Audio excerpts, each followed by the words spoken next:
கர்த்தருடைய பரிசுத்த நாமம் மையப்படுவதாக. 31/3/2026 செவ்வாய்க்கிழமை, மார்ச் மாதத்தினுடைய கடைசி நாள், புதிய நாள், புதிய கால வேளைக்காய் கர்த்தர் நன்றியோடு துதிக்கிறேன், ஸ்தோத்திரிக்கிறேன். இந்த நாளுக்கான கர்த்தருடைய வார்த்தை ரோமர் 13:8.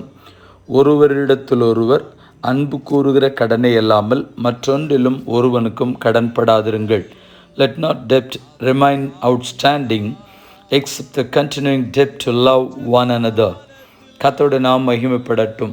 இன்றைக்கு அன்பு கூறுகிற காரியங்களை குறித்தும் நாம் அதற்கு கடனாளிகளாய் இருக்கிறோம் என்பதை குறித்தும் வேதம் நமக்கு சொல்லுகிறதை சிந்தித்து நம்முடைய அன்பை குறித்தும் நாம் சிந்தித்து பார்ப்போம். யோவான் 15:13 சொல்கிறது, ஒருவன் தன் சிநேகிதருக்காக தன் ஜீவனை கொடுக்கிற அன்பிலும் அதிகமான அன்பு ஒருவரிடத்திலும் இல்லை. ரோமர் 13:10 அன்பானது பிறனுக்கு பொல்லாங்கு செய்யாது.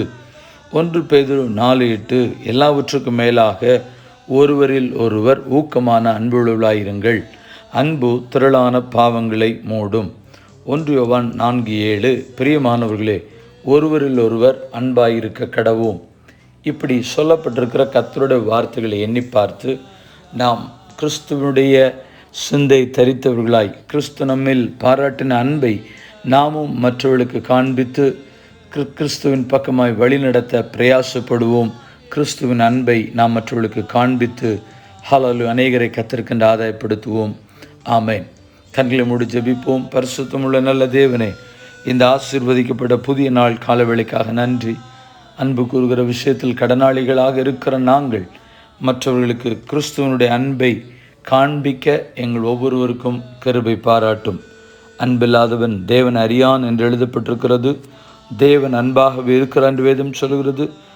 கிறிஸ்துவனுடைய குணாதிசயங்கள் எங்களிடத்தில் காணப்பட்டு கிறிஸ்துவனுடைய அன்பை மற்றவர்களுக்கு காண்பிக்க பிரதிபலிக்க கர்த்தருக்கு கிருபை பாராட்டும்படியாய் பிதா குமாரன் பரிசுத்தாவி நாமத்தினாலே ஜெபித்து ஜெபத்தை ஏறெடுக்கிறோம். பரிசுத்தம் உள்ள நல்ல பிதாவே, ஆமென். வாழ்த்துக்களுடன் ஜெபங்களுடன் pastor Jebadas. WhatsApp 9345353730. May Jesus bless you all. Amen. நேற்று கேள்வியும் பதிலும் உங்களுக்கு வெட்கம் உண்டாகும்படி இதை சொல்லுகிறேன். யார் யாரிடத்தில் சொன்னது? 1 கொரிந்தியர் 6:5 அப்போஸ்தலனாகிய பவுலும் சகோதரனாகிய சொஸ்தெனேயும் கொரிந்து சபையாருக்கு சொன்னது. இந்த நாளுக்கான கேள்வி, சகோதரரே, நாங்கள் எப்பொழுதும் உங்களுக்காக தேவனை ஸ்தோத்திரிக்க கடனாளிகளாயிருக்கிறோம். யார் யாரிடத்தில் சொன்னது?